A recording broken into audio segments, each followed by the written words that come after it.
So hello and good afternoon, everyone. Thank you again for joining our free online lesson.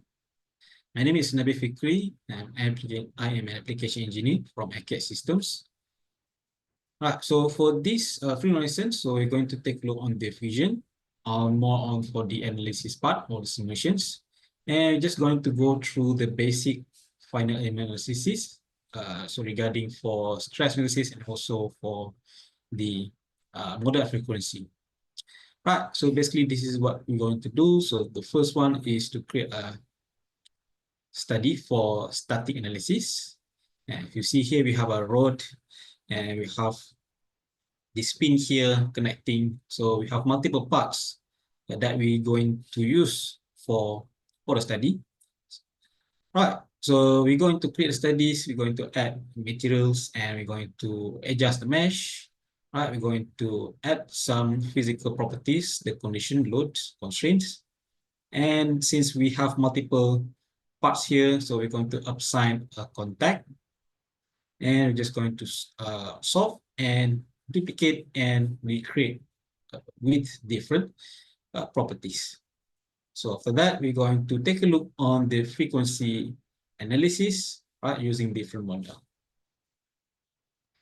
Right, so let me share my fusions.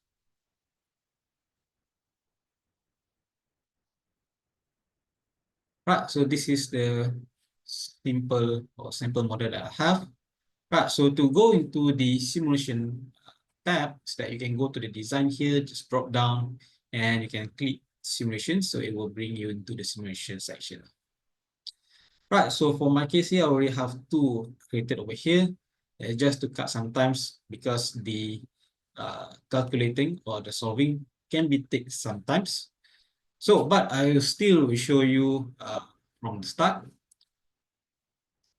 All right, so to start with the simulation, so the first, just create the simulation here, and we can start with creating a new study.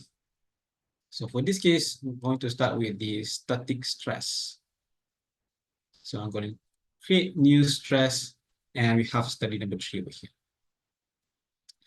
Right, so the first things that I want to do here is to specify or readjust the units. So to adjust the unit, you can go into the simulation tab here, and then we have this unit that you can edit. So I can click edit over here and I can specify whether I want this to be customs, right? So we have a bit more freedom to change. Maybe I want this to be millimeter. For the mass, maybe I want this to be pound, right? Or maybe I want simply a metric units. So it will be log for the metrics and also English US, right? So for this thing, I'm just going to leave it as English US and I'm going to click OK. So now that's done. I can now start by assigning materials. So usually when you create the models, the material that you have assigned before will be assigned automatically when you go into the simulation environment. But if you don't assign it before any materials, so you can be assigned using this material tab over here, right? Or if you want to check whether you assign or not, you can just drop down here under the study materials. Then you will see that this is the material that currently being used. So basically I already assigned, but if you want to change, right, so you can just click over here and you will see the original material that you have before and the study material that you can change, right? So maybe I want to change the rod here to be, let's say, copper, for example, and the study will run as a copper instead. Right, but if I want to leave it default, so I can just leave it as same as model. So we just select same as model. And I have this material apply. And the next thing is I would like to create or generate the mesh. So the mesh is where a shape that will be used to calculate. So to generate the mesh, you can go into the display and you have the mesh view. So just click over here and it will ask you to generate and you will have the result for the mesh. So the mesh size is also quite important. So the bigger mesh that you have, less details, of your result, but it will run much faster when you do the calculation. But if you want this to be have a more details result, then you might want to have a smaller triangle mesh. So if you see here, my mesh is not very compact. So I want to readjust, make it slightly smaller mesh. So to adjust that, you can go to the manage and you can select mesh. And from here, we have a average element size. So this is for the mesh. If you want to change, so you can also change based on the percentage over here. But if you want to change based on size, so you can go to the absolute size over here and you can just simply change it from here. So maybe I want this to be slightly smaller, let's say 1.5, sorry, 0.15. So when I click OK, so you see that it will ask you to regenerate the mesh. So I'm just going to right click and generate this into a new mesh. So I will have slightly smaller mesh for this, right? So it actually looks much better. And my result will be a little bit accurate compared to before. So now that we have created our mesh, next thing that we can add is the load, most specifically for the constraint and also for the load for force. So the idea here, the simulation that I want to do is that the first thing is, let's say this item is being locked, has been changed or some things, and I have force acting on this direction. So this is the simulation that I want to do. So the first thing is I need to apply the constraint first. So if you don't know what constraint does, is that, for example, if you have a wall and you have a beam member stuck to the wall here, and you have a weight, for examples, so usually you will not bring the walls, but you will apply a constraint at the back of this beam member, indicate that this connected to the wall. So the constraint here will ensure that nothing happened to that area. So any bends resulting from the calculation will not be applied. So I'm going to add a constraint for this face and also for this face. So if you take a look here, when I pick constraint, my type is fixed. So basically it's locked, cannot move, cannot be moved. If you have different type of constraints, maybe they can be slides or rolls, so you can change to different plane. But currently I'm just leave it fixed, and it will be fixed on X, Y, and also Z direction. Right, so this one will be fixed, and this one I would like to add a bit of constraints, not fully constrained like I did before here. So I just don't want this to be moved left and right. And also I don't want this to be moved up and down. Since I will be applying force on the Z direction here, so this one, I don't want this to be locked, the constraint. So I'm just going to apply for two different constraints. So first, to make it easy, let me just turn off this road first. Connecting road. Okay, so I have create line here so that this can be applied easily. So when I use constraint before, you can click on the face. Alternatively, you can also click at the point or line. All right, so for this case, I'm going to indicate that this line here will not be moved, only on the Z direction. So with this, we can turn off those that does not need. So X, I want this to be free. Y also will be free except for the Z direction. So it will not be moving around on this axis. Right, so if you don't know where is your axis here, you can refer to the view cube on the top right corner. So that is the first. And the second one, I would like to apply for the Y direction so that it will not be moved up and down.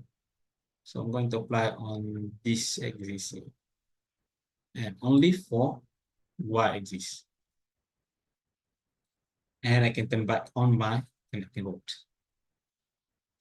Now that the constraint has been applied, so I can now start to add some loads. So let's say if I have a force acting on this road here, on this face. So for the load, you can click at the structure load here.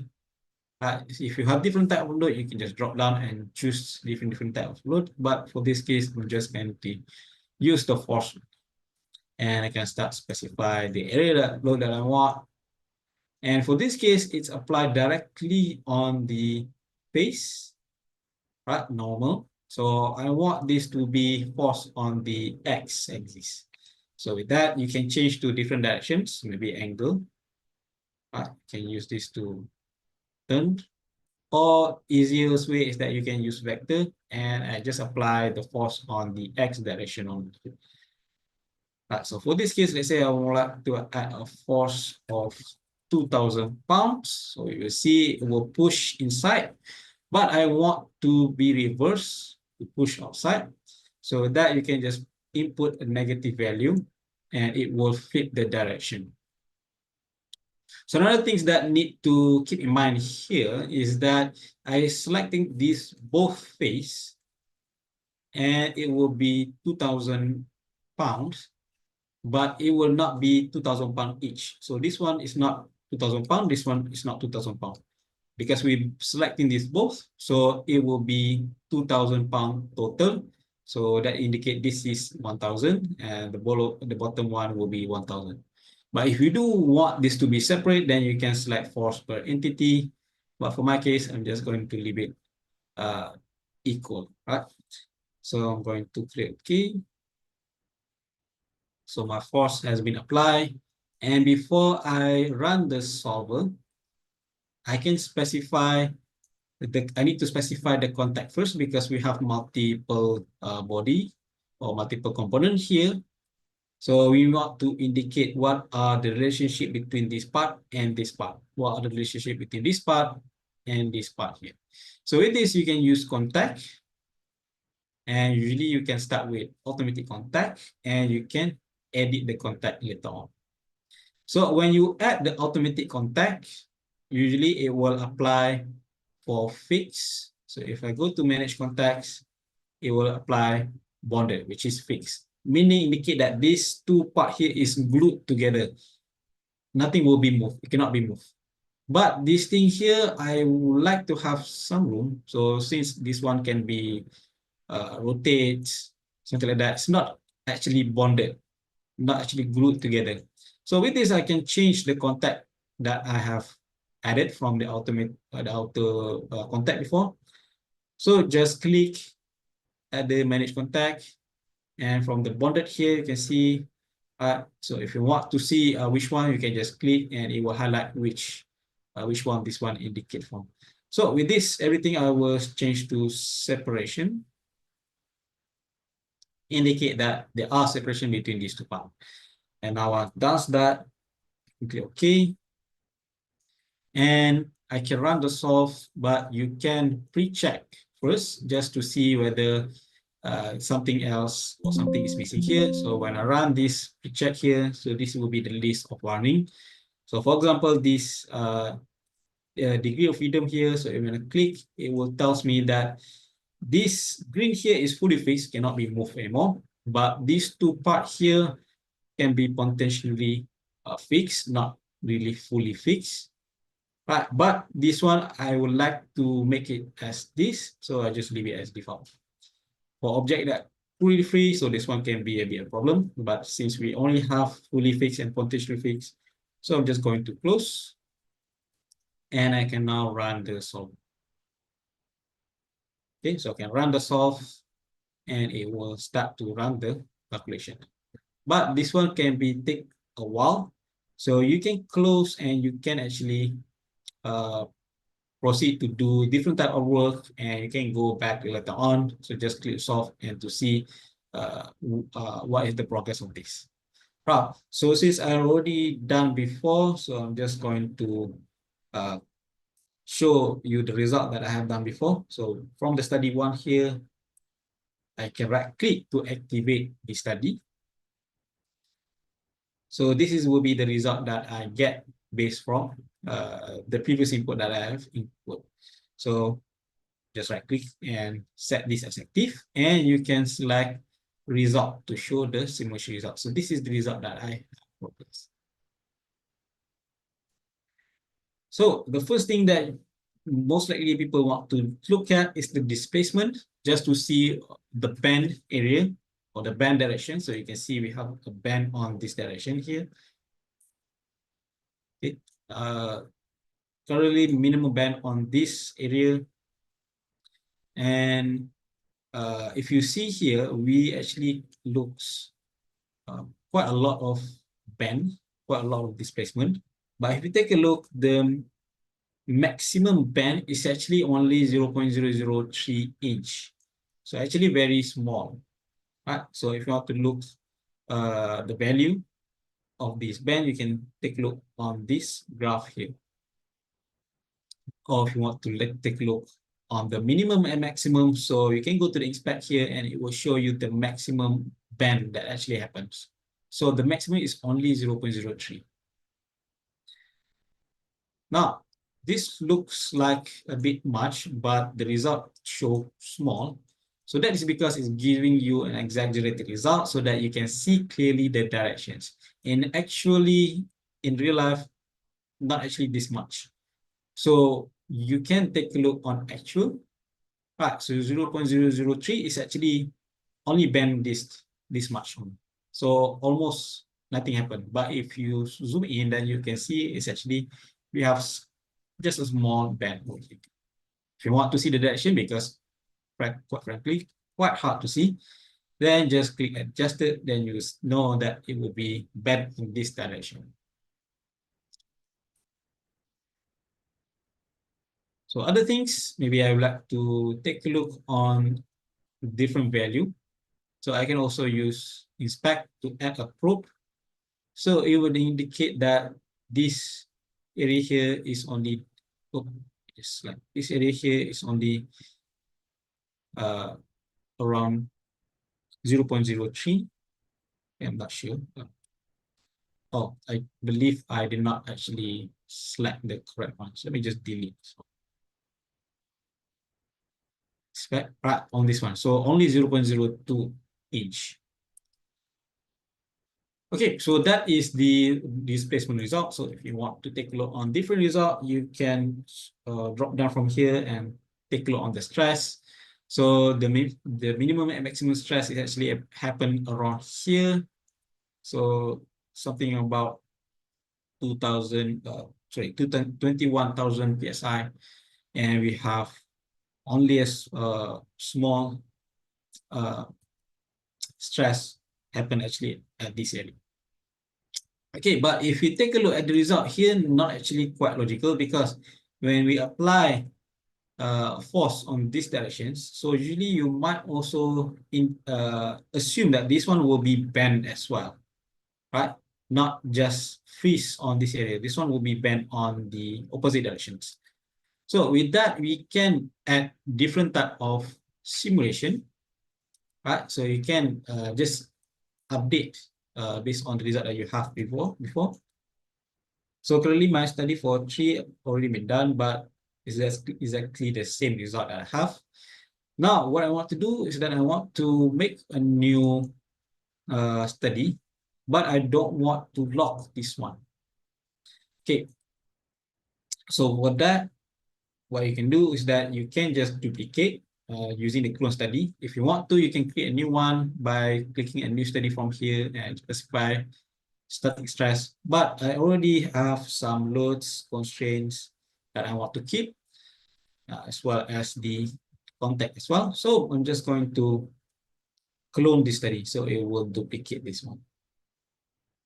So now on study number 4, I just don't want to have this constraint here. So I'm just going to find it on the list here, and I'm just going to edit or remove it.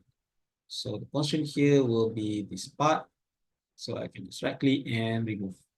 So what happened here? I want to indicate that we have force is actually acting on both directions.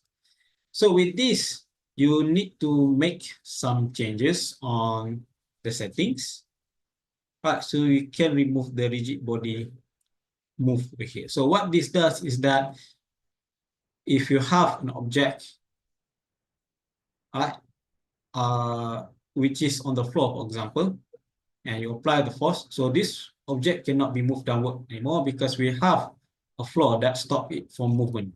But if it's on space and you apply some forces, it will be moved downward. So this is not what we want. So we want this to be on state of equilibrium. So meaning it cannot be moved. Meaning if I have force on these directions, there will be force on opposite direction. So that is what we want to do. Right, so just leave it this one check. And since we already removed the constraints, I'm going to add another one, which is on the opposite directions. So I'm going to apply from here. Oops, sorry, not this one. I'm going to apply the same type of force, which is on this face and also face at the bottom here, and 2000 on the opposite direction. So now that I have done that, I can run the solver again. But for this case, again, I already have created, so I don't want to wait. Okay, let me just leave it loading first. Okay, so I can just straight away go to the study number 2.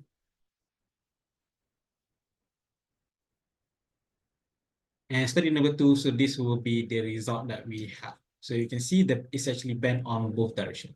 So let me just change to displacement instead. Okay, so we actually have more force is actually acting, more bend actually acting on the second rod over here, because of course it's uh, same force, but this is actually smaller pin. So more bend actually happen around it. And if you have selected, if you have created 2 of the study here, and sometimes you will also like to do a comparison. So with this, you can use the compare features at the top here, and it will show both of these.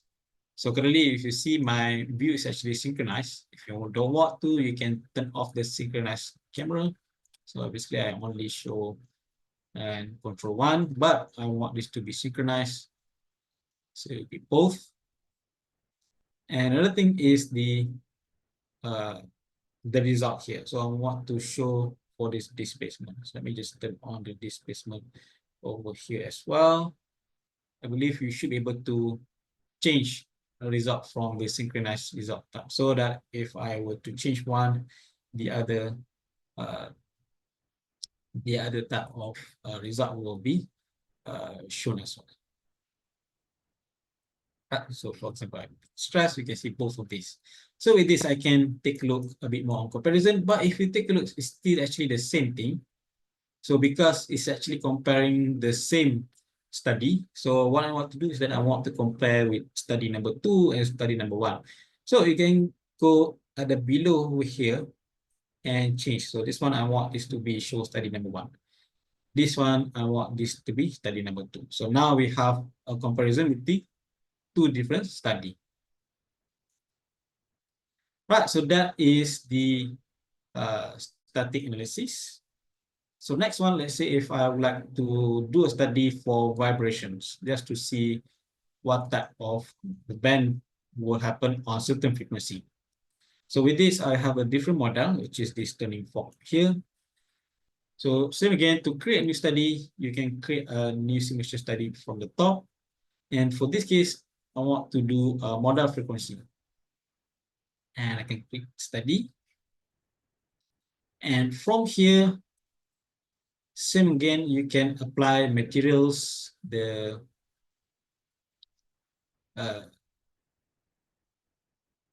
mesh, right? So for the material will be the same. And the mesh here, so let me just run just to see how big is the mesh. If it's too big, I might want to reduce. I think this size is okay, but I can make it slightly smaller. So let me just change the mesh. So let's say I want this to be currently it's 10. I want it to be 5 millimeter, or maybe let's say 2.5. And I can just regenerate the mesh. And by the way, for the model frequency, you don't necessarily need to input a load. So right away, I can just run this simulation. Right, so it would able to work. But for this case, I would like to apply some constraint here just so that I have much more accurate. So this one will be holes, so it will not have any bend around that area. So I'm going to apply a constraints. I'm going to apply a constraints on this area, and okay. And for the result here, we will have multiple type of result. So multiple mode of result.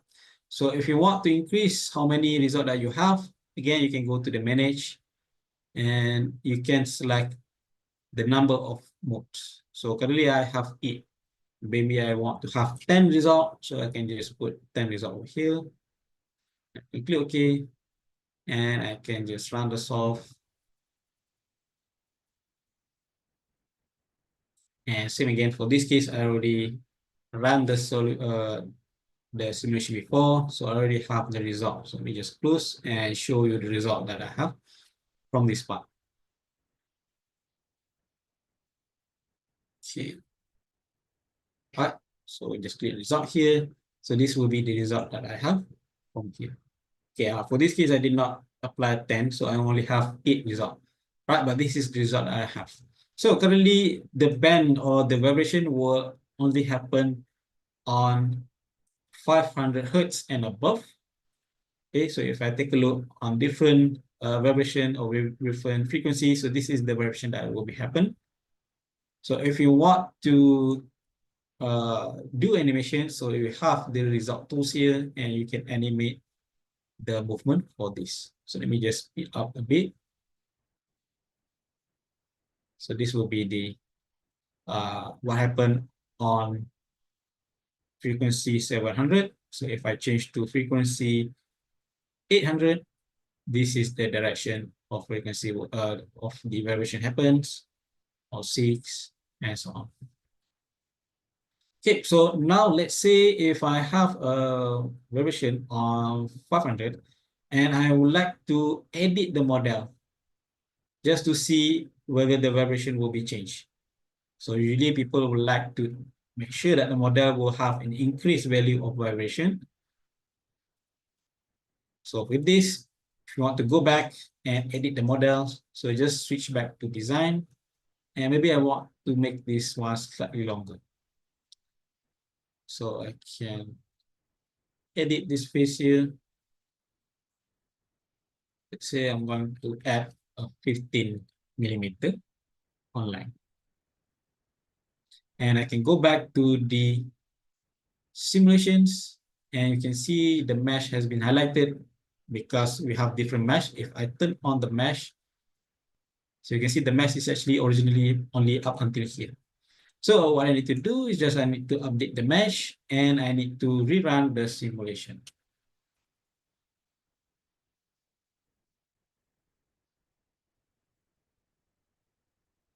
Okay, so again, if I want to have more modes, so I can just add over here. But let's say if I'd like to decrease, let's say I will decrease to 6 only, just to cut sometimes, and I can run the solver. Okay, for this part here, I don't have the result ready, so I'm just going to wait until this finish. Hopefully this will be fast enough. But once it's finished, you should be able to see that there will be change of result that we have before.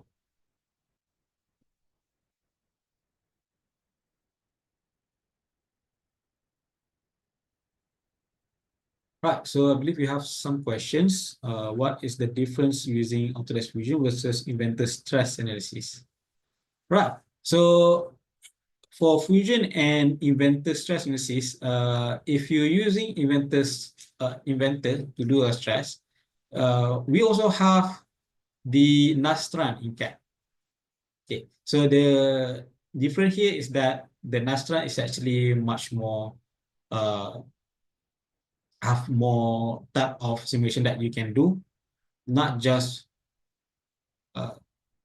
sorry, let me just change back. Not just for the static and also modal. So static and modal for inventor stress can only do these two. But if you're using inventor Nastran, you will have more. You have thermals, so you have thermal stress. So this is the things that you also have inside of Fusion. So Fusion is actually using the Nastran, right? The Nastran solver. Also available inside Inventor, but Inventor also come with the basic stress analysis. So Inventor have stress analysis and also have the Nastran. So the Fusion one have a lot more, right? And as I believe it's actually more accurate, but you can actually do and run the study for both. Right, so this will be the result that I have. So currently is 3.5, right, compared to before. Right, so that is the topic for today. So thank you for joining this free lesson. So I hope that is useful for you.